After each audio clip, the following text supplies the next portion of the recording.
Hi friends, edible flowers എങ്ങനെ സൂക്ഷിക്കാമെന്നുള്ള ടിപ്സിൻ്റെ video ഇട്ടപ്പോൾ കുറേ പേഴ്സണൽ മെസ്സേജ് വന്നു. എൻ്റെ വീഡിയോസ് ഒന്ന് ചെയ്യുമോ, എങ്ങനെ ഉണ്ടാക്കുന്നതൊക്കെ. അപ്പോൾ ഞാൻ വെച്ചു ബേസ് തൊട്ടിട്ടുള്ള കുറച്ച് വീഡിയോസ് അപ്ലോഡ് ചെയ്യാമെന്ന്. അപ്പോൾ അതിന് വേണ്ടിയിട്ടുള്ള കാര്യങ്ങളും ഒക്കെയാണ് ഞാൻ ഈ വീഡിയോയിൽ ഇൻക്ലൂഡ് ചെയ്തിരിക്കുന്നത്.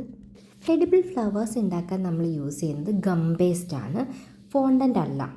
ഫോണ്ടൻ്റ് എന്ന് വെച്ചാൽ നന്നായിട്ട് നമുക്ക് സ്ട്രെച്ച് ചെയ്യാൻ പറ്റും. പക്ഷേ ഇത് നമ്മളങ്ങനെ സ്ട്രെച്ച് ചെയ്യണം, പൊട്ടിപ്പോവും പെട്ടെന്ന്. പക്ഷെ നല്ല തിന്നായിട്ട് പരത്താൻ പറ്റും. ഇത് CMC ഒക്കെ ആഡ് ചെയ്ത് വരുന്നത് കൊണ്ട് തന്നെ പെട്ടെന്ന് ഡ്രൈ ആവും.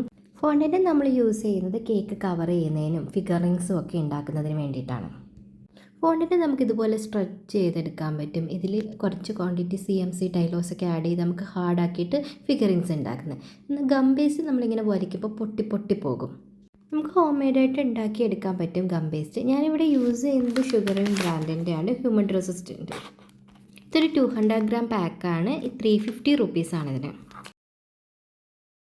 എഡിബിൾ ഫ്ലവേഴ്സ് ഉണ്ടാക്കിയെടുക്കാൻ മെയിനായിട്ട് ആവശ്യമുള്ള കുറച്ച് ഐറ്റംസ് നമുക്ക് പരിചയപ്പെടാം. ആദ്യം പെറ്റൽ കട്ടേഴ്സാണ്. Different type of petal cutters available ആണ്.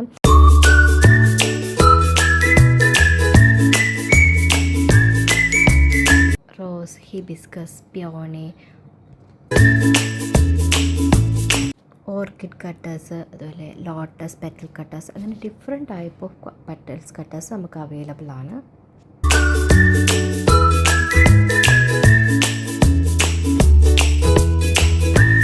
കുറച്ചുകൂടെ നമ്മുടെ ഫ്ലവേഴ്സ് റിയലിസ്റ്റിക് ആക്കാൻ വേണ്ടി യൂസ് ചെയ്യുന്നതാണ് ഈ സിലിക്കൺ വെയിനാസ്.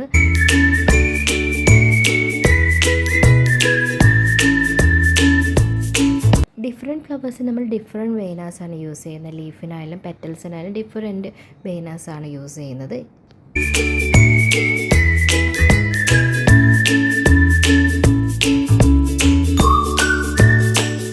വെയിനാസ് അല്ലെങ്കിൽ ചില ഫ്ലവേഴ്സിന് നമുക്ക് ഇതുപോലത്തെ ടൂൾസ് വെച്ചിട്ട് നമുക്ക് ഇംപ്രഷൻസ് കൊടുക്കാൻ പറ്റും. അതുപോലെ നമ്മൾ ഫോണ്ടൻ്റ് യൂസ് ചെയ്യുന്ന റെസിസ്റ്റൻസ് ടൂള്, അതുപോലെ ബോൾ ടൂൾസ് ഒക്കെ നമുക്ക് ഫ്ലവർ മേക്കിന് വളരെ ഹെൽപ്ഫുള്ളായിട്ടുള്ള ടൂൾസാണ്.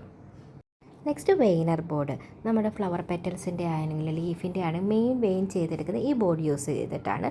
ഈ ബോർഡ് ഇല്ലെങ്കിൽ നമുക്ക് ചെയ്യുന്നത് എങ്ങനെയാണെന്ന് വരും വീഡിയോയിൽ കാണിക്കുന്നുണ്ട്.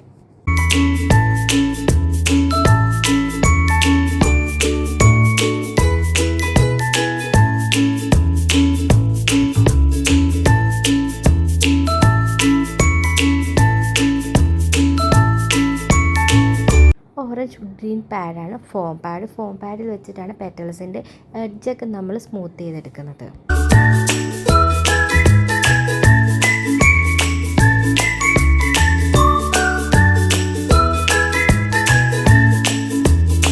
ഈ ഫോം പാഡിൻ്റെയും വെയിനർ ബോർഡിലും ഒക്കെ ചെറിയ ഹോൾസ് ഉണ്ട്. അത് മെയിനായിട്ട് നമ്മൾ യൂസ് ചെയ്യുന്നത് ഈ ഫില്ലർ ഫ്ലവേഴ്സ് പോലത്തെ ഫ്ലവേഴ്സ്. അപ്പോൾ ചെറിയൊരു തണ്ട് പോലെ വേണം. അപ്പോൾ അത് മേക്ക് ചെയ്തെടുക്കുന്നതിന് വേണ്ടിയിട്ടാണ് നമ്മൾ ആ ഹോൾസ് വെച്ചിട്ടാണ് നമ്മൾ പരത്തിയെടുക്കുന്നത്. ഫില്ലർ ഫ്ലവേഴ്സ് ഉണ്ടാക്കാൻ ഈ ബോർഡ്സിന് ഒന്നും ആവശ്യമില്ലാതെ നമുക്ക് ചെയ്തെടുക്കാൻ പറ്റും.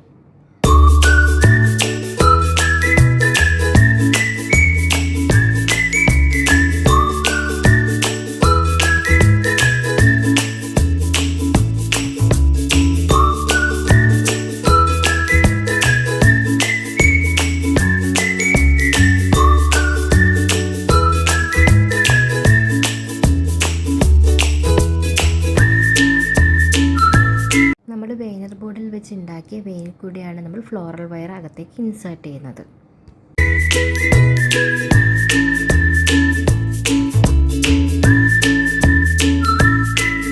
അതിനുശേഷം ഇതുപോലെ സിലിക്കൺ വെയിനർ യൂസ് ചെയ്ത് പെറ്റലിലേക്ക് നമ്മൾ ഇംപ്രഷൻ കൊടുക്കുന്നത്. നെക്സ്റ്റ് നമുക്ക് ഫ്ലോറൽ വയേഴ്സ് പരിചയപ്പെടാം. ഡിഫറെൻറ്റ് ഗേജസിലുള്ള ഫ്ലോറൽ വയേഴ്സ് അവൈലബിൾ ആണ്. ഗേജ് നമ്പർ കൂടിയ ഫ്ലവർ വയേഴ്സാണ് നമ്മൾ പെറ്റൽസിനൊക്കെ യൂസ് ചെയ്യുന്നത്. ഗേജ് നമ്പർ കുറയുന്നതനുസരിച്ച് തിക്നെസ് കൂടുതലായിരിക്കും. വലിയ തിക്നെസ് ഇപ്പോൾ 18 ഗേജസ് ഒക്കെ നമ്മൾ സ്ട്രക്ചറൊക്കെ ഉണ്ടാക്കാൻ, ഫോണ്ടൻ്റെ ഫിഗറിങ് സ്ട്രക്ചേഴ്സൊക്കെ ഉണ്ടാക്കാനാണ് കൂടുതൽ യൂസ് ചെയ്യുന്നത്. പിന്നെ അത് തന്നെ നമ്മൾ ഫ്ലവേഴ്സിൻ്റെ ഇടയ്ക്കൊക്കെ ഒന്ന് ചുറ്റി വയ്ക്കാനും സ്റ്റിക്ക് പോലെ വയ്ക്കാനൊക്കെ യൂസ് ചെയ്യാറുണ്ട്. കൂടുതലും നമ്മൾ പെറ്റൽസ് ഒരു മിഡിൽ വയറിലേക്ക് അറ്റാച്ച് ചെയ്യായിരിക്കും. അപ്പോൾ പെറ്റൽസിന് യൂസ് ചെയ്ത് നമ്മൾ 26 kg ഒക്കെ ആണെങ്കിലും മിഡിൽ വയർ നമ്മൾ 22-24 kg വയേഴ്സാണ് യൂസ് ചെയ്യുന്നത്. ഇതൊരു 18 kg വയറാണ്. നമ്മളിതുപോലെ ട്വിസ്റ്റ് ചെയ്തതിന് ശേഷം ഫ്ലോർ ടേപ്പ് വെച്ചിട്ട് ഒന്ന് ചുറ്റിയെടുത്തിട്ട് നമുക്ക് ഈ ഫ്ലവേഴ്സിൻ്റെ ഇടയ്ക്കൊക്കെ ഒന്ന് ഡെക്കോർ ചെയ്യാൻ യൂസ് ചെയ്യാറുണ്ടത്. നെക്സ്റ്റാണ് ഫ്ലവർ ടേപ്സ്. ഇത് വെച്ചാണ് നമ്മൾ പെറ്റൽസാലും എല്ലാം അറ്റാച്ച് ചെയ്യുന്നത്. ഈ ഫ്ലവർ ടേപ്പ് നമ്മളൊന്ന് ഒന്ന് വലിക്കണം. അപ്പോൾ അതിനകത്തൊന്ന് ഗമ്മ് റിലീസ് ചെയ്യുന്നത്. അപ്പോൾ നമ്മൾ വലിച്ചാണ് ഇത് ഒട്ടിച്ച് പോകുന്നത്. ഡിഫറെൻറ്റ് കളറിലെ ഫ്ലവർ ടേപ്പ് അവൈലബിൾ ആണ്.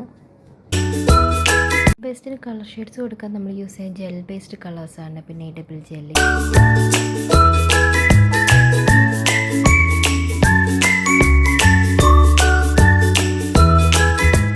ഫോം ഷീറ്റ് നമ്മൾ യൂസ് ചെയ്യുന്ന പെറ്റൽസൊക്കെ ട്രൈ ചെയ്തെടുക്കും. ഡിഫറെൻറ്റ് ടൈപ്പ് ഓഫ് ഷീറ്റ്സാണ് നമ്മൾ യൂസ് ചെയ്യാറുള്ളത്. പല പെറ്റൽസ് പല ഷേപ്സിലായിട്ടാണ് നമ്മൾ ട്രൈ ചെയ്തെടുക്കേണ്ടത്. അപ്പോൾ പലതരത്തിലുള്ള മോൾഡ്സുകൾ നമ്മൾ യൂസ് ചെയ്യാറുള്ളത്. പെറ്റൽ ഡസ്റ്റ് നമ്മുടെ ഫ്ലവേഴ്സ് കുറച്ചും കൂടെ വൈബ്രൻ്റ് അല്ലെങ്കിൽ കുറച്ചുകൂടെ റിയലിസ്റ്റിക് ആവാൻ യൂസ് ചെയ്യുന്നതാണ്. പിന്നെ നമുക്ക് എയർ ബ്രഷ് വെച്ചിട്ടും കളേഴ്സ് ചെയ്ത് കൊടുക്കാൻ പറ്റുന്നതാണ് പെറ്റൽസിലേക്ക്.